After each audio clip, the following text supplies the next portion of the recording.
Audio Jungle.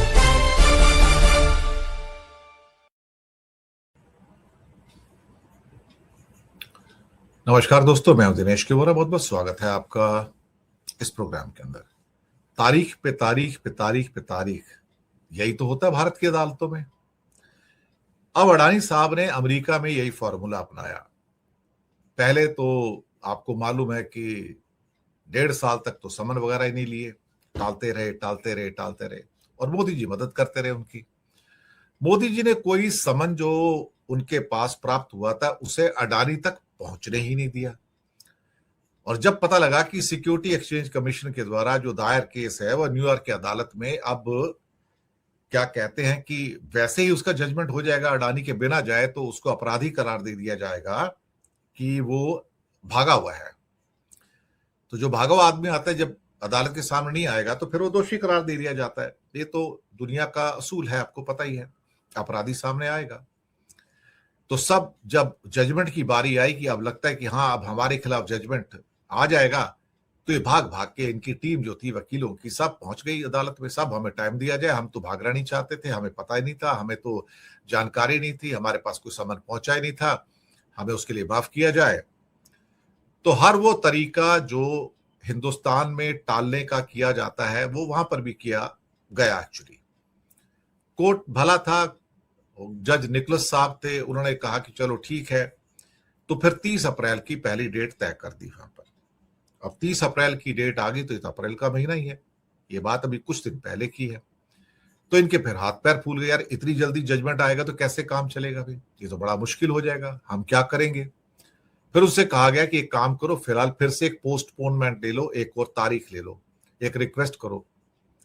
अब फिर से एक रिक्वेस्ट की गई, और रिक्वेस्ट करके जो उन्होंने कहा कि यहाँ बहुत लंबी तारीख नहीं मिलेगी, छोटी ही मिलेगी।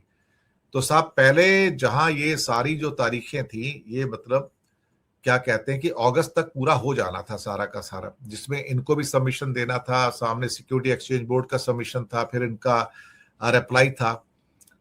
अब उन्होंने कहा कि भी ऐसा है ना कि इसको जून 8 तक पहुंचा दो। पहले 30 अप्रैल था ना, कि जून 8 तक ले लो साहब इसको, और उसके बाद फिर एक 7 अगस्त की डेट दे दो, और उसके बाद लास्ट डेट जो होगी वो 21 सितंबर की हो जाएगी, जहां पे आपका जो भी आपका फैसला हो या जैसा भी हो।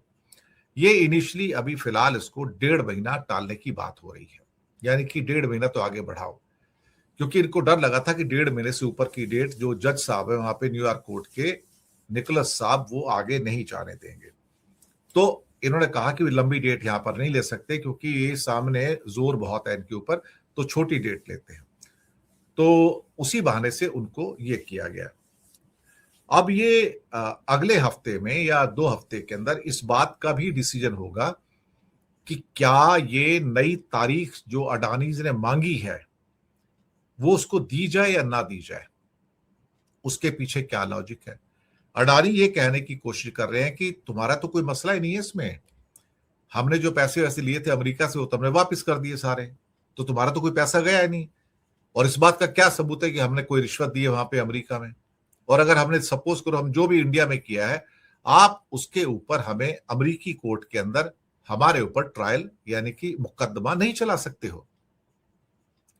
देखिए ये वही जाने पहचाने लॉजिक है जो भारत में भी दिए जाते हैं। तो वकीलों की संगत तो एक जैसी होती है, फर्क इतना है कि वहां पर केस बहुत ज्यादा टाइम तक टलते नहीं है। और अभी ये अकेला केस है, ये तो अब दूसरा केस तो आया नहीं, वो तो क्रिमिनल केस दूसरा भी है ना उसी से अटैच। ये तो अभी पहला केस आया है जो सिक्योरिटी एक्सचेंज कमीशन का है, डिपार्टमेंट ऑफ जस्टिस का दूसरा केस भी है। तो अब यहां पर जज साहब को फैसला करना है कि इनको जो नई तारीख है, क्या वो उनकी नई तारीख ग्रांट की जाए या ना की जाए। इस पे भी फैसला भी हुआ नहीं है। चलिए हम अगर ये भी मान के चलते हैं कि ये तारीख उनको मिल जाएगी, और बहुत ज्यादा हो गया तो 21 सितंबर तक, या बहुत हो गया तो अक्टूबर नवंबर तक फैसले की घड़ी आ जाएगी। और तब वो फैसला क्या होगा वो तो पता नहीं, लेकिन वो अमेरिका के जज साहब जो निकोलस साहब हैं न्यूयॉर्क कोर्ट के, वही डिसाइड करेंगे। और जब एक बार को डिसाइड कर देंगे तो फिर इनको लगता है डर भैया, क्योंकि अगर एडवर्स मुकदमा चला गया, इनके खिलाफ चला गया, तो क्योंकि इन्होंने एडमिट तो किया नहीं है, तो जब इनके ऊपर जुर्माना लगेगा या जेल होगी तो इन्हें फिर जेल भी जाना पड़ेगा। तो ये दिक्कत सारी की सारी है। उसके बाद ठीक है, वो जाएंगे, वहां भी सुप्रीम कोर्ट वगैरह होते हैं, हाई कोर्ट वगैरह होते होंगे, वहां जाएंगे, वहां अपील करेंगे। लेकिन अमेरिका में अगर एक बार को आप कन्विक्ट हो गए जज के द्वारा, फिर आपके लिए किसी भी अदालत में ना बच पाना बड़ा मुश्किल है, क्योंकि सारे के सारे एविडेंसेस जो यहाँ प्रोड्यूस हो जाते हैं। अब देखते हैं क्या होता है। लेकिन फिलहाल तारीख पे तारीख अमेरिका में भी अडारी साहब ने शुरू कर दी है। लेकिन एक ही बात कहेंगे, बकरे की मां कब तक खैर बनाएगी साहब, कब तक। शुक्रिया आपका बहुत।